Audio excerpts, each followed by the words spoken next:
আসসালামু আলাইকুম, কেমন আছেন সবাই? আজকে আমি আপনাদেরকে স্ন্যাক্স বানিয়ে দেখাবো। এই স্ন্যাক্সটা বানানো খুবই সহজ। আপনারা বাচ্চাদের টিফিনে এটা বানিয়ে দিয়ে দিতে পারবেন, বা সকালে চা বা সস দিয়ে এটা বানিয়ে খেতে পারবেন। খেতে খুবই ভালো লাগে। তো আমি কীভাবে বানাই দেখতে থাকুন, আর আমার চ্যানেলটাকে সাবস্ক্রাইব করে দিতে বলবেন না। এখানে আমি 3 কাপ ময়দা নিয়ে নিছি। আমি এখানে প্যাকেটের ময়দাটা ইউজ করছি, আপনারা আটাটা দিয়েও বানিয়ে নিতে পারবেন। তো এভাবে আমি 3 কাপ ময়দা দিয়ে দিছি।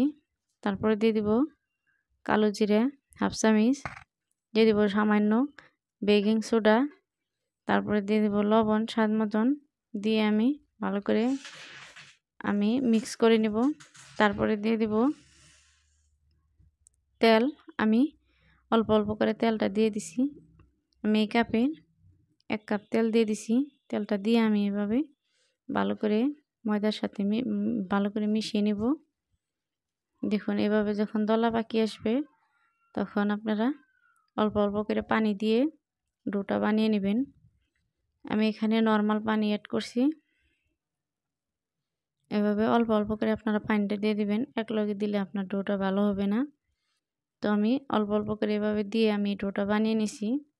দেখুন ডোটা বেশি নরমও করবেন না, বেশি শক্তও না, এভাবে করে বানিয়ে নেবেন। তারপর আমি এভাবে একটা বাটি দিয়ে এভাবে কিছুক্ষণ ঢেকে রেখে দিব। আমি এখানে আলু সিদ্ধ করে রেখে দিয়েছিলাম কয়েকটা। তারপরে আমি একটা দিয়ে আমি এভাবে ম্যাশ করে নিছি। দেখুন আলুগুলো এভাবে ম্যাশ করে নিয়ে আপনারা তারপরে দিয়ে দিবেন কড়াইতে তেল। তেলটা গরম হয়ে গেলে তারপরে দিয়ে দিবেন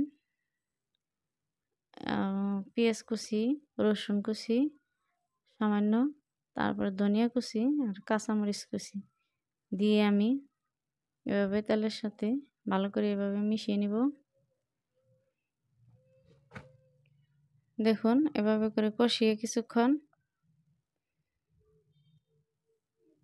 তারপর আমি দিয়ে দিব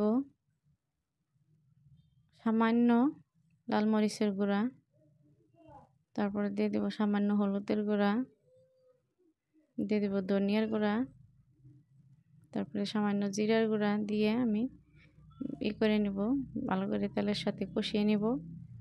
তারপরে স্বাদ মতো লবণ দিয়ে দিছি, দিয়ে আমি ভালো করে কষিয়ে নিছি।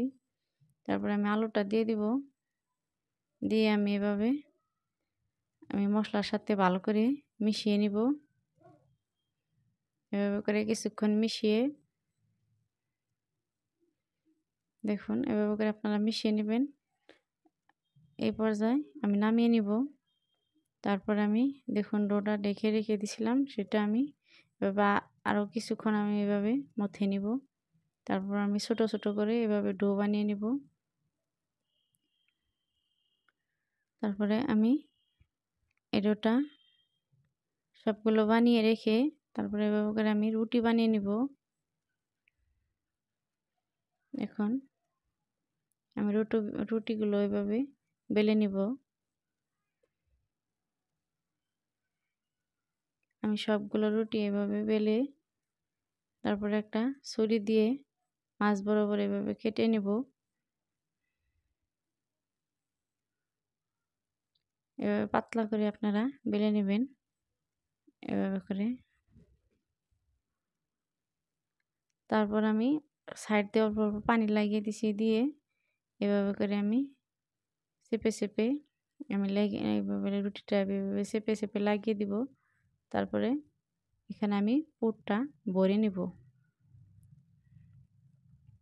দেখুন এভাবে করে আমি পুর ভরে নিব।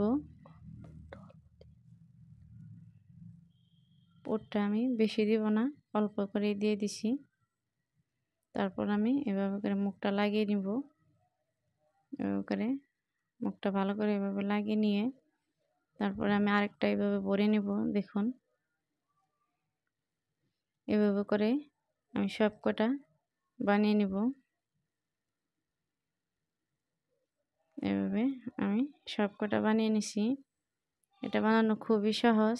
আপনারা বাচ্চাদের জন্য এটা অল্প সময়ে বানিয়ে টিফিনে দিয়ে দিতে পারবেন। তো দেখুন আমি এভাবে করে ভেজে নিব। আমি তেলে একটা একটা করে দিয়ে দিছি। এভাবে হালকা গরম তেলে দিয়ে দিবেন। তারপরে কিছুক্ষণ হয়ে গেলে এভাবে উল্টিয়ে দিবেন। আমি এপাশ ওপাশ করে ভেজে নিব সবগুলো। দেখুন এভাবে করে ভেজে নিয়ে আমি সবগুলো নামিয়ে নিছি।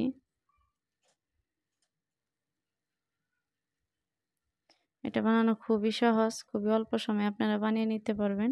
তো আমার ভিডিওটা আপনাদের কেমন লাগলো অবশ্যই আপনারা লাইক কমেন্ট করবেন। আল্লাহ হাফিজ।